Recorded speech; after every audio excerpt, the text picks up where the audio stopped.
Jangan lupa subscribe, like, and share. Tuan Guru, Ketua Dewan Dakwah Islamiyah, Tuan Guru tak dapat saya sebut satu persatu. InsyaAllah kita semua dimuliakan Allah Subhanahu Wa Taala. Al-ulama, al-a'izza, al-habaib, al-afadil, matta'ana Allah bi tuli umurihim wa masai yujmi'ana ma'al habibil Mustafa fi jannatihi al-ula. Bisa kita dalam surga bersama Nabi Muhammad SAW. Poin yang pertama, saya dari Pulau Sumatera melihat Pulau Lombok ini jauh sekali. Mau sampai kemari 1,5 jam naik pesawat baru sampai Cengkareng. 1,5 jam lagi setelah transit barulah sampai ke Lombok. Sangat jauh. Lalu kemudian kalau dilihat di peta, unik Lombok ini.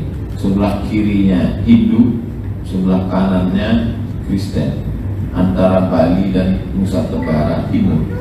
Tapi bisa di pulau itu lahir ulama-ulama besar, para penghafal-penghafal Al-Quran, alumni dari Timur Tengah, dari Masjidil Haram, dari Saudatiyah. Bahkan kami ketika beberapa kali menjadi petugas haji melaksanakan umrah, sebagian besar sahabat-sahabat itu dari mana? Dari Lombok. Besok itu sampainya hari ini ke Lombok di hari Sayyidul Ayyam, bertemu dengan warasatul anbiya yang dulu di saat aman, di saat damai, di saat mudah penerbangan, transportasi tidak bisa sampai ke Lombok. Tapi justru di saat sulit, mesti pakai rapid test, bisa sampai ke Lombok.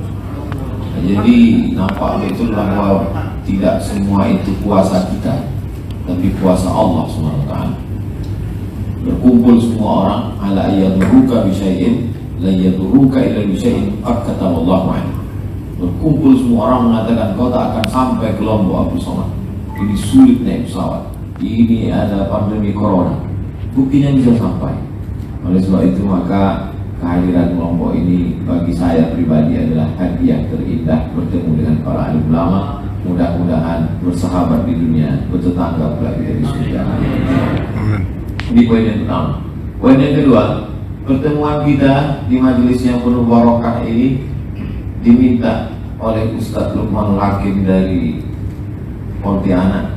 Saya pertama kali, saya memang dari dulu ini selalu pertama, karena memang abjad huruf nama saya Abdul Somad, biasa pertama.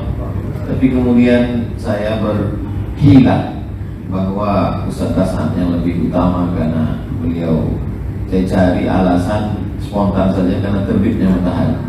Rupanya Ustaz Hasan punya jawaban yang lebih lagi.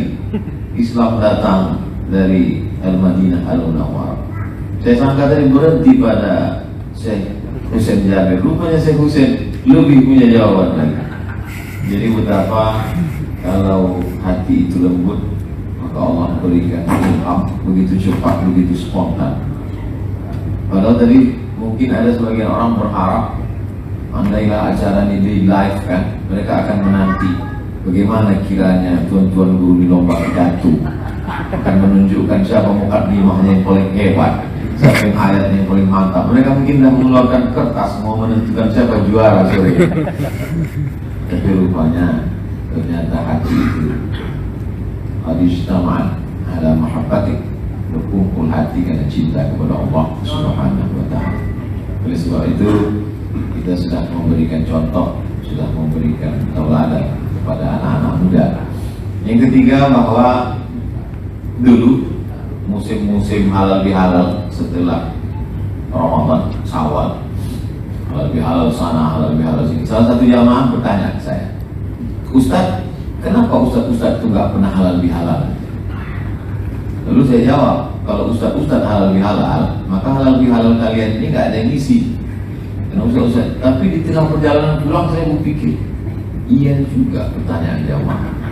Ustaz itu cuma ngisi halal bihalal, tapi dia tidak pernah buat halal bihalal. Ustaz itu menceramahi tentang persatuan, tentang silaturahim, sesama dia pun tak pernah duduk bersama. Oleh sebab itu kita didudukkan bersama oleh anak-anak muda.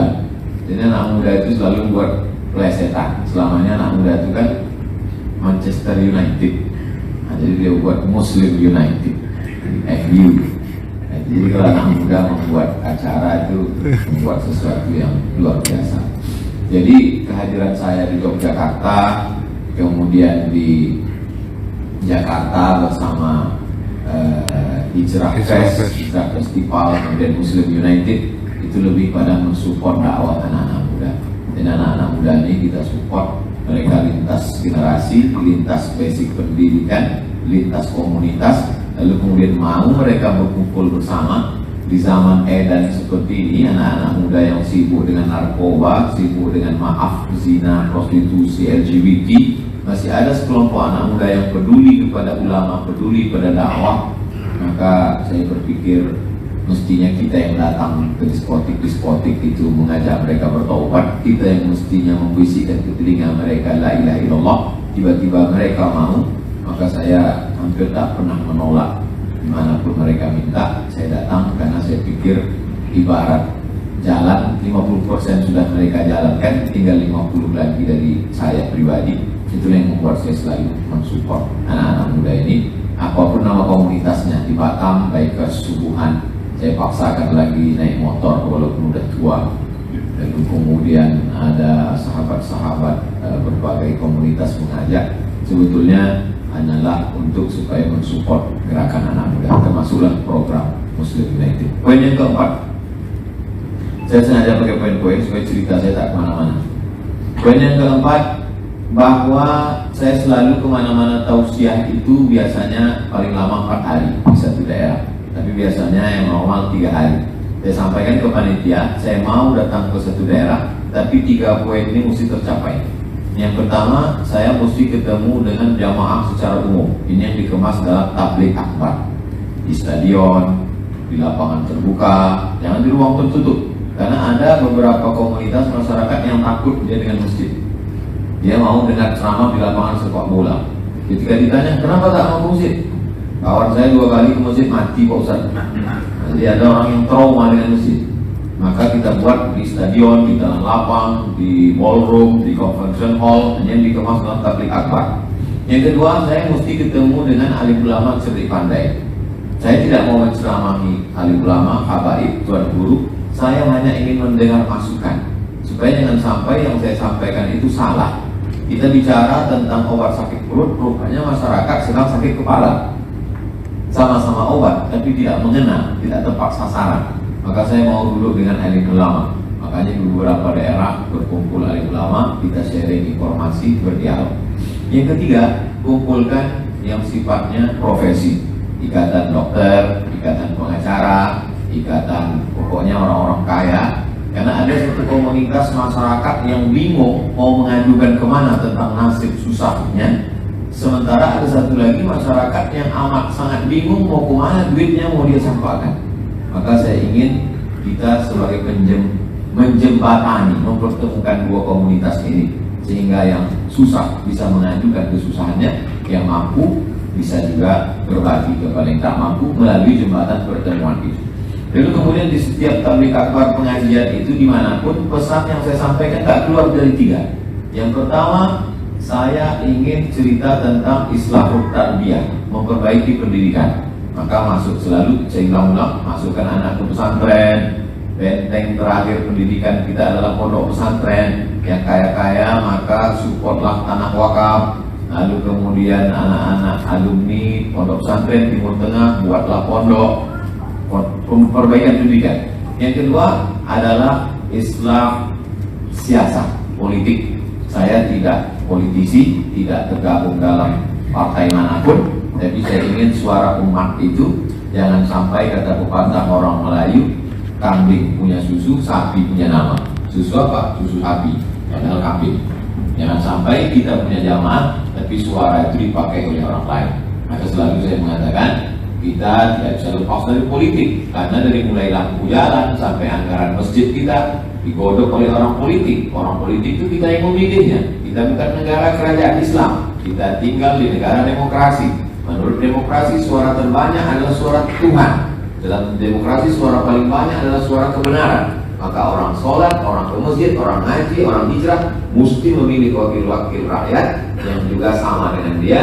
Ar-ra'iyah ala dini mulukihim, penguasa akan rakyat akan mencerminkan raja-rajanya, mencerminkan rakyat, maka wajib memilih. Yang ketiga adalah perbaikan ekonomi, yang selalu saya sampaikan, gerakan belanja ke warung tetangga. Kalau belanja ke kawan tetangga jangan menawarnya macam membunuh. Lalu kemudian bagaimana kita membuat usaha entrepreneur dari hulu hilir sampai ke hulu, hulu sampai ke hilir harus dari tangan kita. Kalau dia belanja tempat tetangga, maka tetangganya itu paling tidak berinfak, bersedekah. Kalau duitnya berlebih, dia akan santuni anak yatim. Jadi apapun ceramah yang dikemas tak pernah keluar dari 3 poin itu. Yang kelima, yang terakhir, bahwa pertemuan kita dari berbagai macam daerah, lintas ormas, lintas basic pendidikan, saya kira saya pribadi lebih mau banyak mendengar, karena kalau kita menceramahi, kalau kita dari atas terkadang begitu mudah, tapi begitu mendengar begitu sulit. Ini ungkapan ini saya ambil dari pengalaman saya pribadi mendengar khutbah Jumat. Ternyata mendengar itu mengantuknya minta ampun. Berkhutbah itu bisa kita berapi-api. Oleh sebab itu Abdul Somad, hamba Allah yang baik, hamba Allah yang fakir. Saya sudah menceritakan apa yang ada dalam kepala saya, apa yang saya sampaikan selama ini, metode yang saya pakai, bahwa kalau itu benar, alhamdulillah. Tapi bahwa itu salah, Ustaz sampaikan itu tidak betul, tidak sesuai lagi dengan zaman sekarang, Ustaz mesti berubah, saya tentu akan menerima. Karena judul pertemuan kita adalah sharing dengan pendapat, berbagi pengalaman, dan mudah-mudahan akan ada masukan-masukan. Selesai dari pertemuan kita ini, ada hal-hal yang baru yang bisa kita bawa pulang, insya Allah. Saya kira itu yang dapat saya sampaikan. Mohon maaf kepada para habaib, tuan-tuan guru, banyak kata-kata saya tak tepat pilihannya, menyinggung perasaan, tak berkenan di hati hamba Allah yang lain. Abdul Somad, mohon maaf. Terima kasih. Saya serahkan ke Ustaz Dasman. Mudah-mudahan beliau tidak menyerahkan sekali lagi ke Syekh. Terima kasih. Wassalamualaikum warahmatullahi wabarakatuh.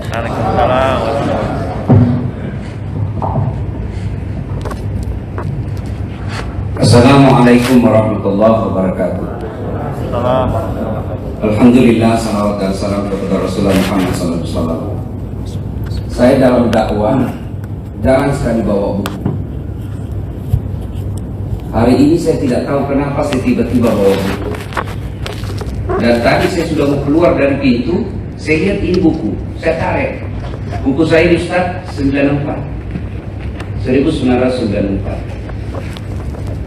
Dan di dalamnya ada guru yang sangat saya muliakan, tidak pernah pisah. Guru Tak Kiai Haji Abdurrahman Ambo Dalil. Dan foto bapak saya, almarhum Abdul Latif bin Syed. Pertama kali saya melihat beliau, Abdurrahman Ambo Dalil, ceramah di kampung saya merasa enak betul jadi ulama. Disambut, waktu itu jangan bayangkan disambut pakai polisi, mobil mewah. Disambut dengan penuh kemuliaan ala kampung. Duduk di depan, semua orang berebut mencium tangannya. Saya bilang luar biasa, enak betul jadi ulama. Waktu itu saya SD. Tamat SD saya minta sama bapak saya, Pak, saya mau pesantren, karena ini dekat dari kampung saya, DDI Kabalangan namanya. Itu kira-kira kalau naik motor setengah jam sampai dari kampung saya.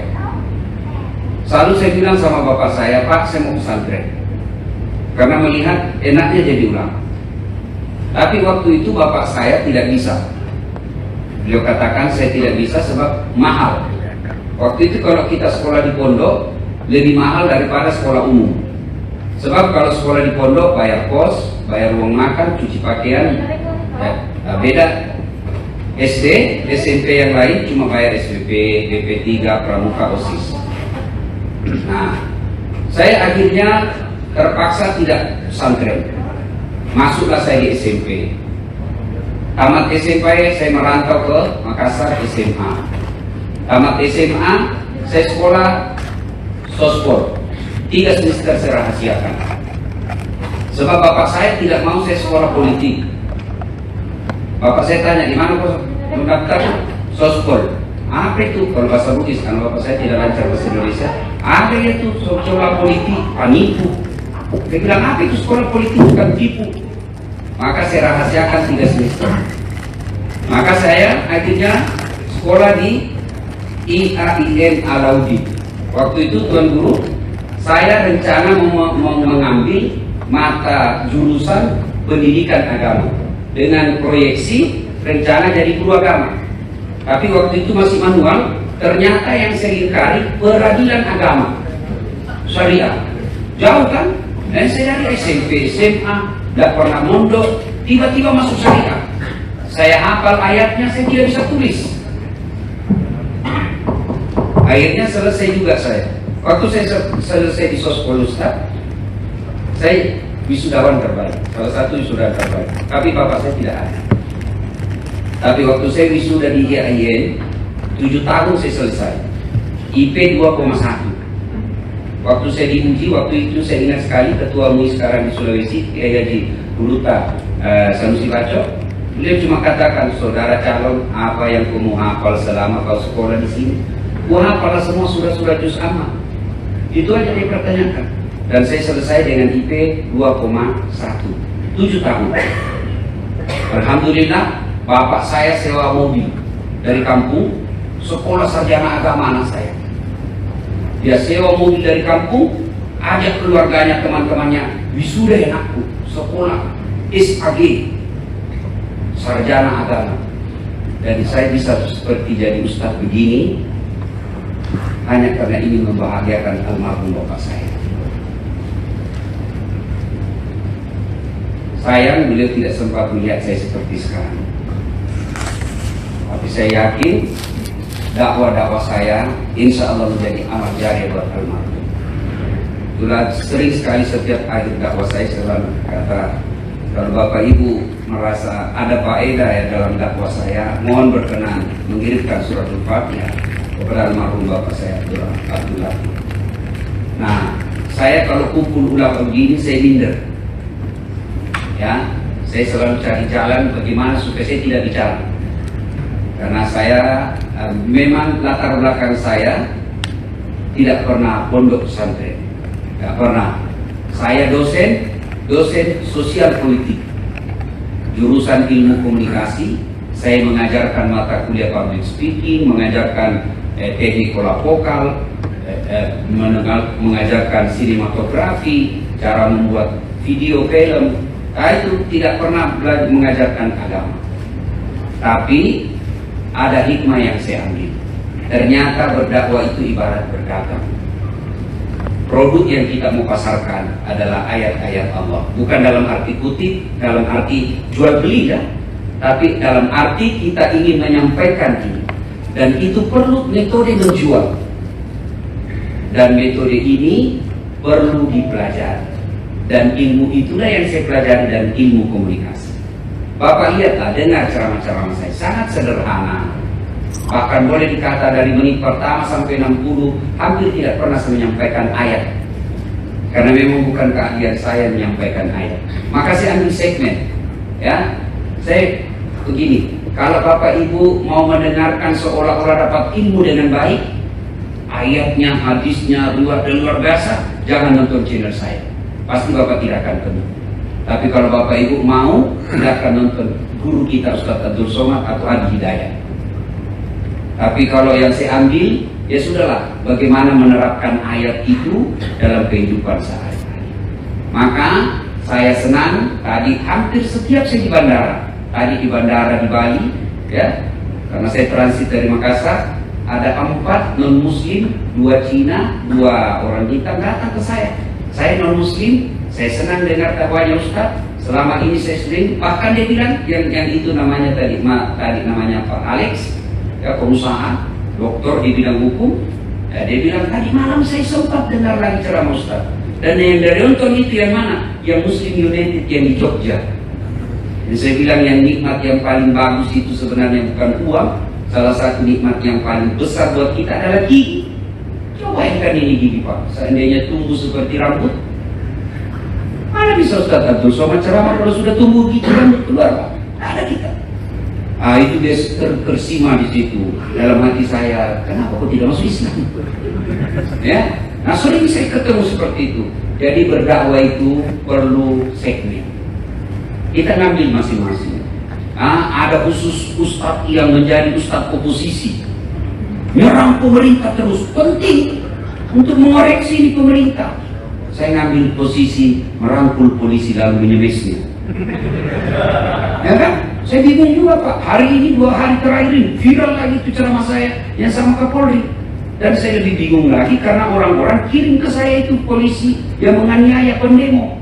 Saya bilang saya bukan Kapolri, saya cuma temannya Kapolri, saya teruskan ke Kapolri. Ya, jadi penting kita ngambil segmen masing-masing.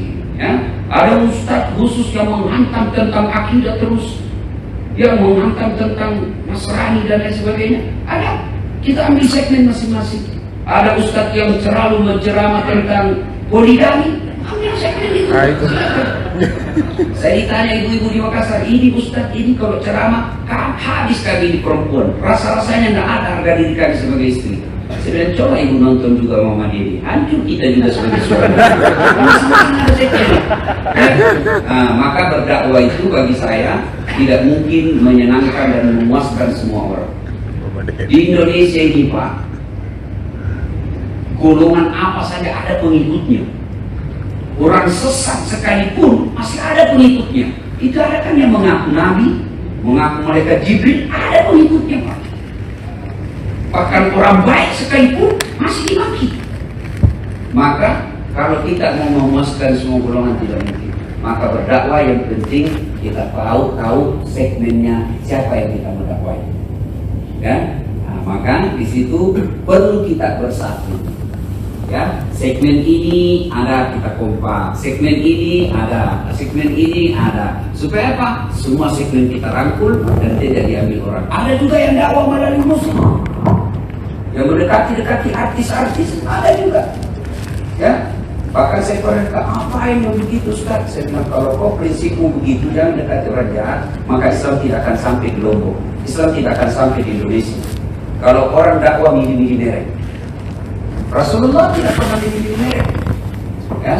Nah ini yang penting kita satukan, bagaimana dakwah ini bisa menyentuh seluruh aspek masyarakat.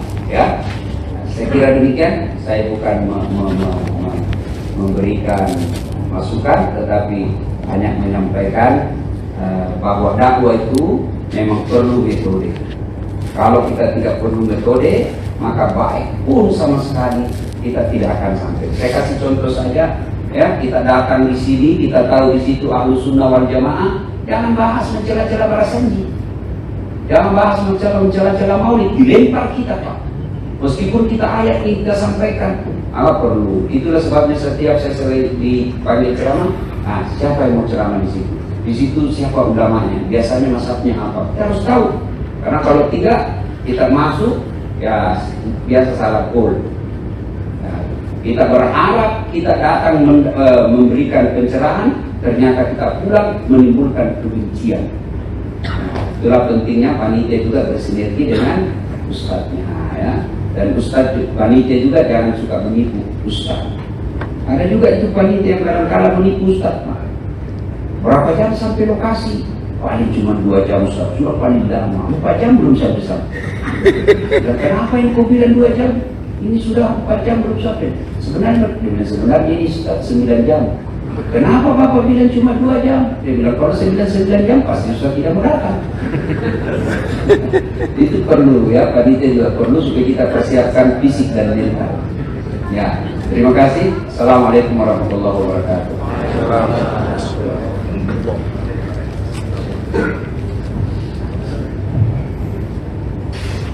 Bismillahirrahmanirrahim. Assalamualaikum warahmatullahi wabarakatuh.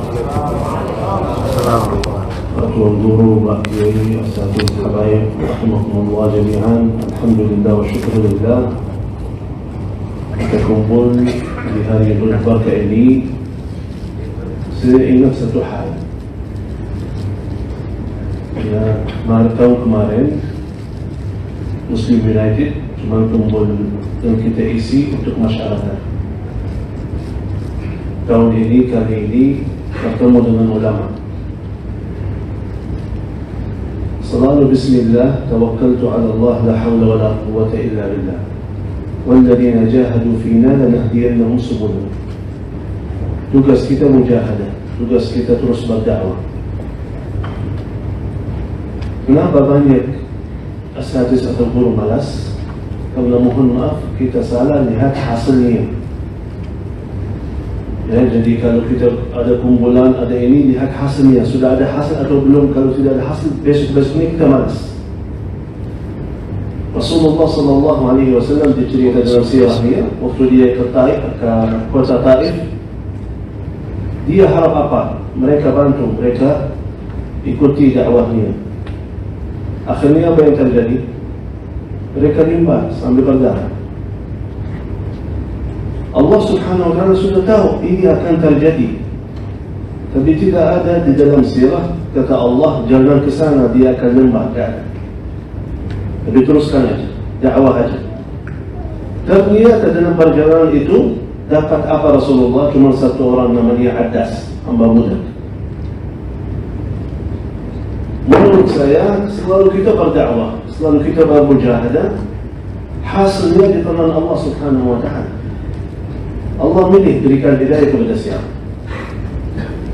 Dan akhirnya ini agama Allah, pasti dan sudah janji oleh Allah Subhanahu wa ta'ala akan menolong agama.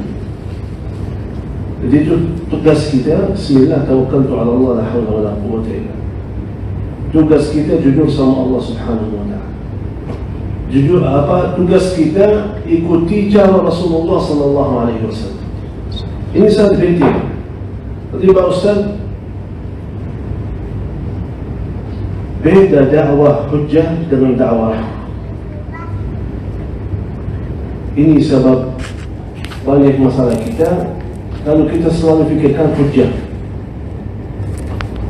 Banyak umat Islam, kita tidak bahas yang non-Islam, tapi banyak umat Islam dia belum bisa salat, belum hafal apa-apa.